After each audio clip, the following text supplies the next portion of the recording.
In my humble opinion, of all the films that are associated with what is now known as the DCEU, that being Warner and DC's attempt at taking on the Marvel cinematic universe and pretty much failing to do so, unfortunately.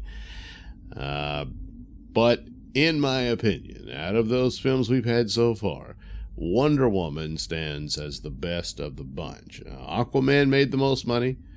Shazam did well. And Joker, but Joker doesn't, like I said, DCEU, Joker doesn't really fit into this. Wonder Woman, as just a film, as just a superhero film, everything just seemed to click. I know some people were upset with the ending and the CGI fest and all that sort of thing. I think that's much ado about nothing. I think the film works very well and is a classic in and of itself of how to handle a superhero film, much like Iron Man was, and something like that. You know, you're true to the origin more or less. There's some tweaks here and there. It's World War I instead of World War II and that sort of thing. But ultimately, that's Wonder Woman, and you got it, and there wasn't any disrespect for the character or its source and what have you. And all that was there, and it was a nice little package. And it probably, again, I keep coming to this with other reviews, is it was pretty simple. You know, it didn't complicate itself too much. And that is a strength for a lot of these superhero outings. That just makes it work. Now, of course, as a shared universe story, that's a different matter, and things do get complicated, but at the same time, you have to balance it within the films to be on their own, and that gets harder to do as you go forward, but what have you anyway. As Wonder Woman unto herself, the fear was, can the sequel top it, or just do as good? Story-wise, depending on which money it makes or whatnot, I don't know. There's a lot of different factors there, and it might do well. That doesn't necessarily mean it's better than the other one or as good. It could be worse, and I've had concerns about that. The Wonder Woman film was delayed. It was already supposed to be out at this point, and apparently it was reshot and some changes made, and so it'll be coming out later next year. At the time, there were rumors and stuff that this might be an attempt to give the soft reboot to the DCEU, since it's had quite a few stumbles. And since we already knew that Steve Trevor would be back, despite the fact that he died in the last movie, and we wonder, well, could it be time travel of some sort and this sort of thing? And that might alter the timeline of the movies, and that would be a good enough excuse as to why you never have to mention the previous films anymore. You know, and they can start over. Because at one point, the Flash film was going to be called Flashpoint, and everyone knows, DC people know that that's when they rebooted the DC universe a while back. And things were very different. With time being altered and whatnot, and this would have been an opportunity to recast Superman and Batman and this sort of thing. And then thinking, oh, maybe Wonder Woman would do it. Well, it appears no. Not a lot of that will be happening. It still could. I suppose they could throw in a nod here and there that this movie means things are different. There's still, will it follow the storyline? I mean, this is 1984. She's doing all this superhero action in the trailer, yet no one remembers her. By the time Batman versus Superman happens, Batman doesn't know who she is. He's like, who are you? Where have you been? And for the most part, with her own film and this one, and then even Justice League, it's insinuated that she was so heartbroken with Trevor's death and the war and everything, she pretty much kept to herself for 100 years. And until the whole thing with Superman and Doomsday happens, she comes out of retirement apparently. Yeah, probably not so much. There are scenes in this trailer where she uses the old Linda Carter trick of pulling off her tiara and turning it into a boomerang, and it knocks out some security cameras in this fight she's having in the mall. Now that might be more to the plot. For whatever reason, she doesn't want the bad guys to see what she's doing, or it could be she's keeping her existence for the most part secret, and that a handful of people see her. They might say something amazing happened, but since there's no real documentation of it, it falls into myth, or urban myth, or what have you. And that might be an explanation of how they maintain that timeline. It wouldn't be necessary if she's going to alter time, and they would bookend it with the current time Wonder Woman doing something that might make Steve Trevor alive again. I don't know. That all being said, there were leaks ahead of time revealing what the plot may be, and boy, it sounds pretty bad to me. I'm not too happy with it. And the trailer, as good as it is, and I like the trailer, though, the action's pretty fantastic. The only thing is when she was leaping in the vehicles and Steve Trevor has got his gaping mouth. I don't know, maybe they'll fix it up later. But it looked kind of cheesy for a few brief seconds. The rest of it looks fantastic. And she's riding, not riding, she's lassoing lightning bolts and swinging around. It looks pretty cool. There's a wall evaporating, and like, oh no, is that a message? And then there's Pedro Pascal as Maxwell Lord wearing Trump-looking hair. I mean, come on.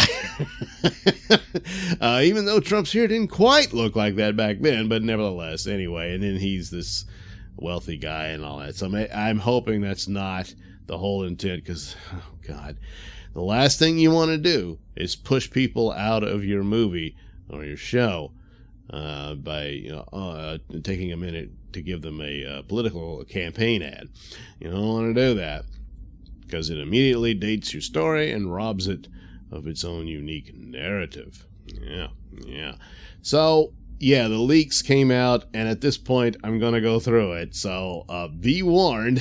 It is looking like, because quite a bit in that trailer seems to confirm what the plot of the film will be. So I'm going to go through it, and if you don't want to hear it, well, now's the time to quit and go watch something else, I guess.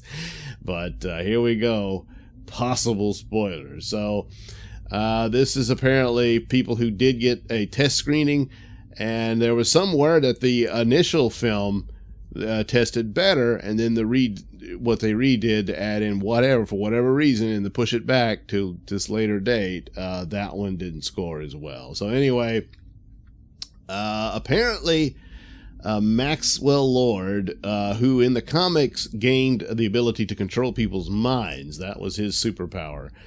But in here, he apparently gets a hold of a magic rock, which kind of reminds me, at least the brief scene of it in what it appears to be in the trailer. I can't remember the Eclipso diamond, if you will, which houses this evil entity that turns people to the dark side. And I don't know if that's what it's meant to be or what have you. It doesn't really grant wishes, but that's what this rock is supposed to do. It's supposed to grant people wishes, and the trailer all but confirms that. You do see this mysterious rock of a sort, and Max Lord is doing these advertisements saying he can make your dreams come true and this sort of thing. But the point of it is like the monkey's paw deal, where you get your wish, but then there's a terrible price to it. There's some huge drawback for what you get. You get eternal life, but then you're sentenced to prison for the rest of your life. Something like that. So that might be the deal. And apparently, somehow involved in this, Wonder Woman accidentally wishes for Steve Trevor to come back, and we see he does. However, there's a catch. It turns out he's reincarnated in some other man's body, with only Diana able to see him. So now that I don't like. If she could just wish him back, then he would be back, and if that's how powerful this thing is. But of course, there's got to be a catch of some sort. But it's too much like Quantum Leap. You know? So Chris Pine leaps into Scott Bakula's body. I don't know. Yeah, I'm not too crazy about that, but you know, maybe they'll make it work. So the wish, for whatever reason, causes her to lose some of her powers, so she's not as powerful as she was in the previous. Now, this is a kind of a lazy thing that happens. You don't know how to write around her incredible powers, so you just take them away for a while. You know, she'll get them back at the end or what have you. But I mean, she does live in a magic world, so I suppose, as far as Wonder Woman goes, you know, there's magic people, you know, the gods and whatnot. So I guess it's in keeping with her story. It's just, you know, to me, it's kind of like, some people are comparing this to the Denny O'Neil era. That's rather infamous now, where all of her powers were taken away and she didn't have her costume anymore, and she learned karate, and she mostly went around in a white suit of some, and it didn't do very well. And actually, feminists were upset by this, because they said, you're taking away her powers. And he suddenly realized that, yeah, that was a mistake. But I don't know if that's what they're doing here. I think it's, because then there's a scene where she is in this armor that looks like the Kingdom Come armor, if you saw that story, where she's got wings, she's got the helmet and all that. So maybe she needs the armor to do what she's got to do, because she doesn't have all the powers until she defeats Maxwell Lord, and she gets her powers back, I guess. Now, Kristen Wiig, who is to become Cheetah, we don't see her looking like Cheetah. The only thing we've seen is some people got a hold of some merchandise that's being shopped around that'll come out. One of it was a mug, and it had images of the characters from the movie, and one was Kristen Wiig as Cheetah, but she's just a woman in some, cheetah print jacket of some sort. And if that's the extent of her look as Cheetah, that's really going to be a letdown. But maybe they're keeping that, reserved to be more of a surprise. And that's kind of a good idea, just to see what she'll look like. And maybe that's part of her, the backdraw, is that she wants to be like Wonder Woman. They seem to be presenting her like she's an obsessed fan of Wonder Woman, and then turns on her. And she wishes she could be her, basically, because she's so obsessed with her, and that she gets her superpowers. But the drawback is you turn into a cat, kind of like a werewolf, but she's a cat or what have you. Now, for the most part, Cheetah wore an outfit she didn't turn into, but then later on they had it where she literally turns into this, this cat creature, and so maybe that's how that works out. And but then again, how it's going to end, that may be it. They don't have any plans for Cheetah to return or what have you, for because like it is in the comics, where Cheetah is she's Wonder Woman's Joker or Lex Luthor. She's the main enemy of Wonder Woman, and it's kind of bad. It's just a one-shot deal, and she doesn't even become the cat. So hopefully, she does. And even if Wonder Woman undoes what Max Lord has done here with his wishing rock, Cheetah still remains this cat creature. Who knows? Apparently, she does get a jet that's invisible. And we do see scenes of her and Steve Trevor flying in a jet, so perhaps that happens, and that's a nod to her having, invisible jet stuff. But we'll see. And that, this is some Area 51 craft that we didn't know about. Or maybe it comes from Paradise Island, I don't know. So anyway, Maxwell Lord's ultimate plan is to hijack a satellite in Washington D.C. and have everybody wish for something so he can become even more powerful. So I guess he gains power each time someone wishes on his rock. But Wonder Woman wins in the end, of course, and then in the end, apparently Max Lord wishes he had never wished in the first place, and then everything goes back to normal, and none of this ever happened. Okay, I'm reading now what the list I have. Barbara Cheetah it becomes back to normal, so she's not Cheetah anymore. I suppose they could come in and she finds another way to be Cheetah again. But then, if it never happened, would she even remember that she did any of this? I don't know. But, yeah, and so apparently it ends with whoever the man that Steve Trevor possessed. I don't know. Wonder Woman meets up with him and decides to go out on a date with him. It's not Steve Trevor, but it was Steve Trevor's substitute. And whatever becomes of that, we don't know, because we've already seen her in contemporary times, and she's not with anybody. She never got over Steve Trevor, and so I guess this date didn't work out so great. I don't know. But it sounds really silly, and it's like Max Lord. He doesn't really have the powers that he has in the comics. This is just some other story they whip together. I don't know. So, but then again, this is just a list of things that's coming from the plot. It doesn't sound all that great to me, but assembled together, performed well in the film, and a lot of pizzazz here and there. Maybe it'll work, but it just doesn't sound as good as the first one. So I'm a little worried. I hope not. I really enjoyed the original Wonder Woman, and I don't really want to see something that tarnishes that. But it can happen. So hopefully not.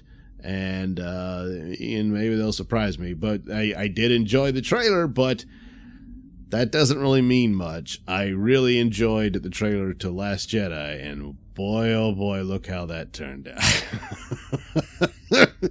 The movie depicted in that trailer is nowhere to be found. So we'll see, but I'm a little worried. Yeah, I'm a little worried.